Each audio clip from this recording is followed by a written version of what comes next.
గుంటూరు జిల్లా తాడేపల్లిలోని వైసీపీ కేంద్ర కార్యాలయంలో ఆ పార్టీ బీసీ ముఖ్య నాయకులు సమావేశమయ్యారు. పార్టీకి చెందిన బీసీ ముఖ్య నేతలు ఈ సమావేశానికి హాజరయ్యారు. బీసీలకు సంబంధించిన తాజా రాజకీయ పరిణామాలు, సమస్యలతో పాటు భవిష్యత్ కార్యాచరణపై నేతలు చర్చించారు. బీసీ హక్కుల కోసం కలిసికట్టుగా పనిచేయాలని తాము నిర్ణయించినట్లు వైసీపీ నేతలు తెలిపారు. కూటమి ప్రభుత్వం బీసీ బిల్లు పేరిట మోసగించే ప్రయత్నం చేస్తోందని ఆరోపించారు.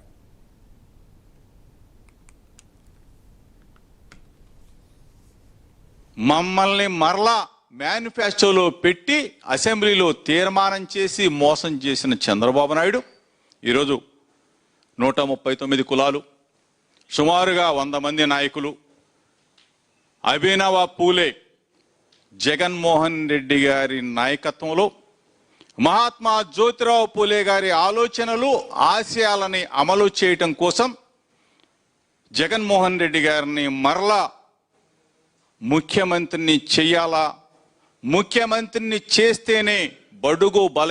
ఈ రోజున వైఎస్ఆర్ కాంగ్రెస్ పార్టీ కేంద్ర కార్యాలయంలో బీసీలకు సంబంధించినటువంటి ఒక కార్యాచరణ, సమస్యల మీద, బీసీలకు ఉన్నటువంటి ఇబ్బందుల మీద, అలాగే చంద్రబాబు నాయుడు గారు ఎన్నికల టైంలో ఇచ్చినటువంటి మేనిఫెస్టోలో చెప్పినటువంటి మాటల మీద, మరి వాటి మీద నిలబడట్లేదు అనేటువంటి అనేక అంశాల మీద కూడా ఈరోజు చర్చించడం జరిగింది.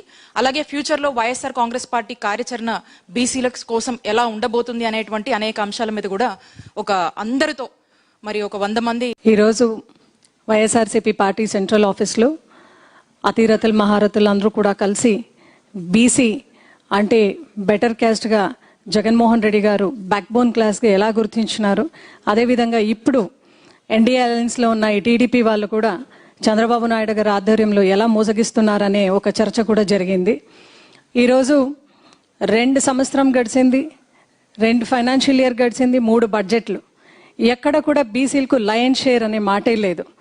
అయితే ఎలక్షన్ టైంలో మనం చూసాం, మహిళలందరికీ కూడా 50 ఏళ్ళు దాటిన మహిళలందరికీ కూడా ఇవాళ ప్రధానమైన అంశము సోదరులు బీసీ అధ్యక్షులు రమేష్ యాదవ్ గారి అధ్యక్షతన ఇవాళ రౌండ్ టేబుల్ కాన్ఫరెన్స్ అయ్యి సుమారుగా 100 మంది దాకా ప్రతినిధులు వచ్చి వాళ్ళ అన్ని అంశాలు కూడా కూలంకుషంగా మాట్లాడడం జరిగింది.